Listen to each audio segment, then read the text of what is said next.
So hello and welcome, I'm Frederick Dunn, and today I'm going to show you a little bit about the life of the honeybee and how it's often put in jeopardy by something that you don't find out in the environment as often as you find it right at home in the bee yard. Now we're talking about honeybees here, Apis mellifera. This one's out on raspberry plants this morning and it's June the 7th.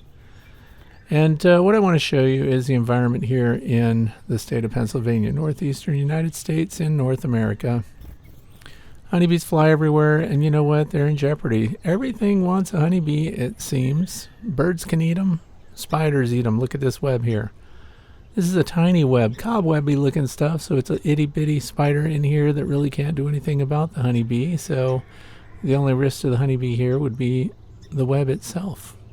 That's not too bad, kind of like a cobweb.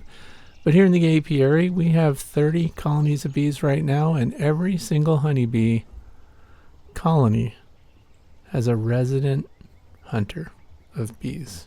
What do you think that is? Well, if you read the title, you're probably going to be clued into the fact that we're going to talk about spiders today. But first, I want to show you the activity on the face of a beehive. This particular one is a nucleus hive or a resource hive. Lots of pollen going in. There's all kinds of great activity this time of year. There's a nectar flow on. You can see that there's a bee in the entrance fanning away. And they're pretty oblivious because right here at home, this time of year, there isn't a lot of hostility towards the honeybees, so they're not terribly defensive. If you look at the entrance area here, there are not a lot of guard bees. Guard bees here would be the females. All the bees we're looking at here are females. Look at the pollen right there on the corbicula of that forager. There goes more pollen right there. So they're just taking care of their brood inside. They're not thinking, wow, I wonder if there's a predator just outside the hive, but I'm telling you ahead of time there is. And if you're at all sensitive and you don't want to see it in this video, fair warning, bees are going to die. And it's because today we're going to focus on one of the predators that are residing, as I mentioned before, at each and every beehive. They seem to have their own resident bee killer.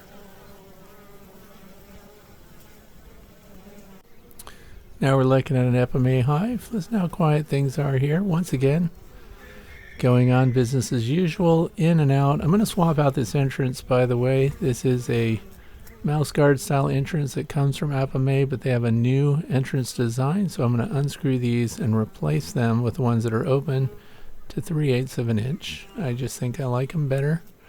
But I'm showing you the different hive configurations for a reason.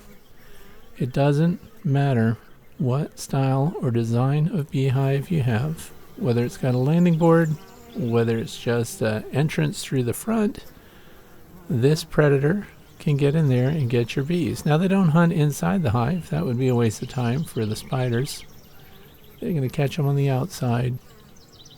And as with many things in beekeeping, if you're taking photos or capturing video sequences, it's all about being in the right place at the right time, or in this case, the wrong time when it comes to the bees. They already have short lives. How bad is it when it gets shortened by a predator like this little rascal right here?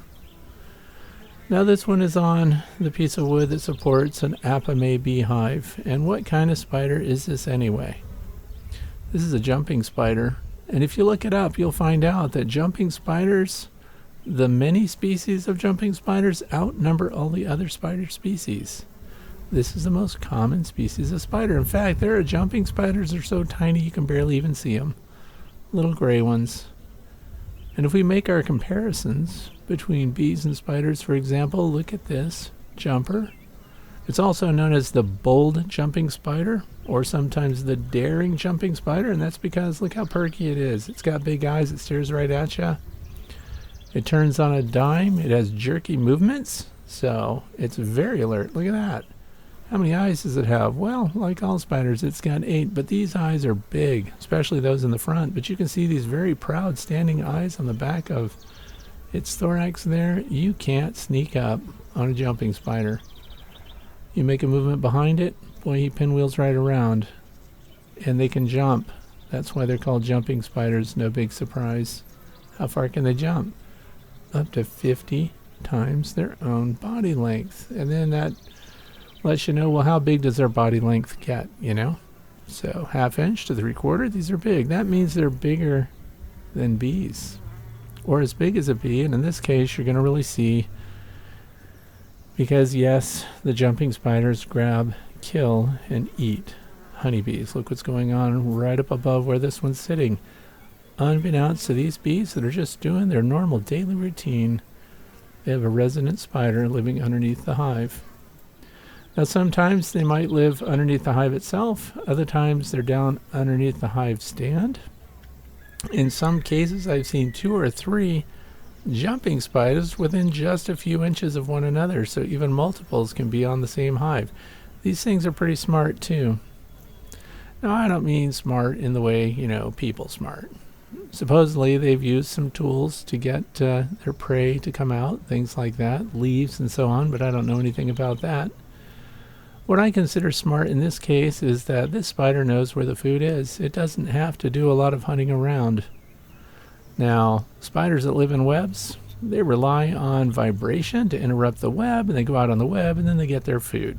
So they have to wait for things to come to them. But if you're a jumping spider, you're an active predator, you're a roaming predator, and in this case, they go after their food. They don't have a lot of patience, you can tell. Just look at this thing. He's nervous, he's jumpy. He's not going to sit around all day waiting for a bee. Every time he pinwheels, by the way, and looks behind him or to the left or to the right, is because a honeybee flew nearby. They have fantastic eyesight. And they see things in very interesting ways, so all 8 of their eyes work in unison to provide a big picture, and look what happened. This female jumping spider ran right across the face of that nucleus hive body, and there's a guard bee trying to chase her down, but that's futile, because she already grabbed a worker female honeybee right off the front. I was too slow to get that action, but the bee is in fact being injected right now with the fangs of the spider. And you might be wondering what's going on. Well, once they grab her, and in this case, this female spider grabbed the worker honeybee right on the thorax and is in the process of injecting the bee with its venom. Now the venom is also part of its digestive system, so it subdues the bee, makes it easier to control by the spider, and you can see that it's using its forelegs to hold on to the bee's wings there, and it just keeps working its fangs around. I know that seems kind of grisly, but it might benefit you to know that there's no evidence that honeybees feel pain. That they do have sensory responses, but as far as pain and suffering, we don't know that they do that. And look what's going on up above. They've already ignored the bee that's been taken, unaware of what's going on down below here, that one of their sisters is being eaten and digested by the spider.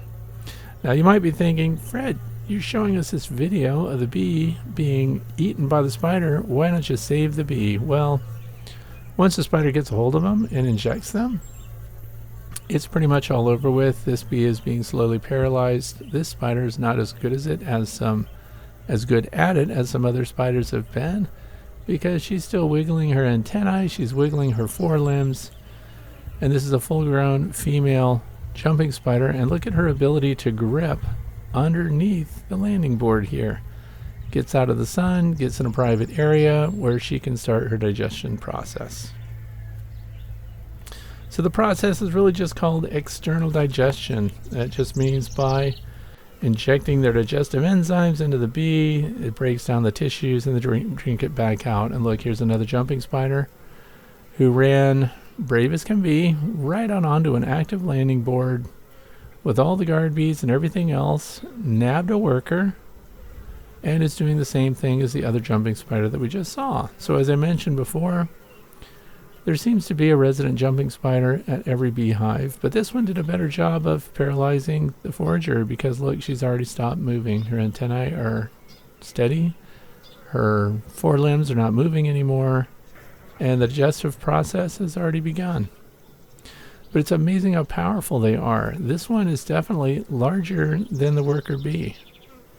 Now remember, a 3/4 inch spider is pretty darn big. So if we're looking at jumping spiders, these are impressive. And again, it's the bold jumper. And if you want the scientific term, it's Phidippusaudax.